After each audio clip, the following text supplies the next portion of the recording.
Hey guys, how's it going? Enjoying an aromatic. Which got me thinking about aromatics. Aromatics and this idea of graduating from aromatics. After you've figured out how to smoke a pipe and developed your palate, then you can move on to more serious tobaccos like Virginias and English blends and Burley blends, and move away from aromatics.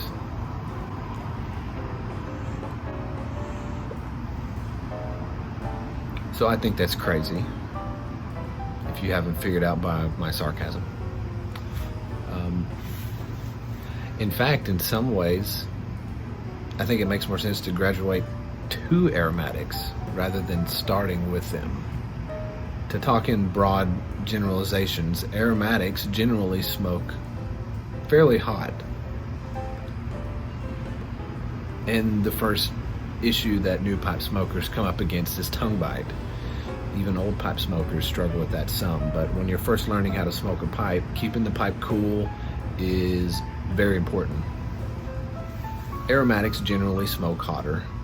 Why do aromatics generally smoke hotter? Well, number one, they're usually filled with some sort of Virginia base, and Virginias, of all the kinds of pure tobacco leaves, Virginias smoke the hottest because they contain the highest sugar content. And it makes sense too that with aromatics, after casings and toppings and sugars have been added in to create that flavor, whatever that cherry flavor, that vanilla, that chocolate, whatever it is that you're liking when you smell it, those are going to cause it to burn hot on your tongue, and burn hot, period. I've smoked blends before that smoked so hot that the bowl was so hot it was hard to physically hold without burning my fingers, which is crazy. That means it's way too hot. Some of that also comes from learning how to smoke your pipe with a good cadence. That just comes with experience. But it makes way more sense to me that the first time pipe smoker get a tobacco that smokes cool, and obviously one that appeals to them, right? So that's the main reason why aromatics are recommended to newbies, is because the appeal of the smell of the aromatic tobacco, the cherry, the vanilla, the chocolate, smells awesome. It usually overpromises and underdelivers in that department, in the sense that it always smells a little better than it ends up tasting, if you're expecting pure flavor like cherry or vanilla, whatever. I would suggest the new pipe smoker try a cool smoking tobacco. One of the coolest smoking tobaccos out there are English blends because of the Latakia. Latakias smoke very cool. Now that may not appeal to new pipe smokers because maybe the smell, the smokiness, the spiciness, that profile doesn't appeal to the person, and that's fine. There are some good aromatics out there that are high quality and that don't smoke hot, or that smoke cool. That's really what you want. You want it to smoke cool, not just not burning your tongue. You want it to be cool and enjoyable, which this is one of those blends. I may do a review on this in the future, but there are some good ones out there. You've just got to do your research. TobaccoReviews.com. Typically the aromatics that have the highest reviews are those that smoke the coolest. They also tend to be some of the aromatics that have some of the more subtle flavor profiles as well. So it doesn't just overpower you with vanilla or chocolate or cherry. It's very balanced, and it'll have subtle notes of that, but mostly it's going to be high quality Virginias or Cavendish.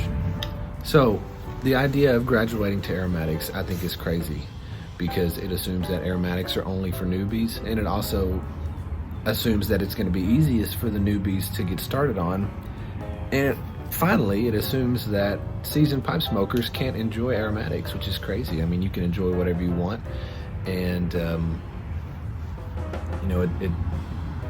it's just, you like what you like, right? There's nothing less serious about an aromatic, especially a good aromatic that has a strong quality tobacco flavor profile with those subtle top notes of added flavor.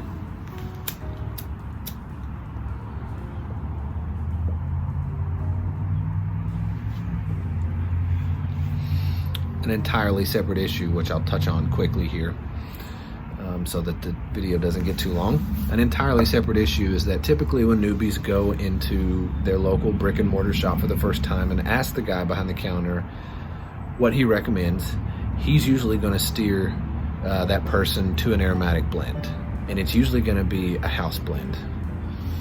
That's a problem because a lot of house blends at brick and mortar shops aren't high quality. And some of those tobacco blends, some of those blends smoke as hot as any out there because there's a ton of sugar added.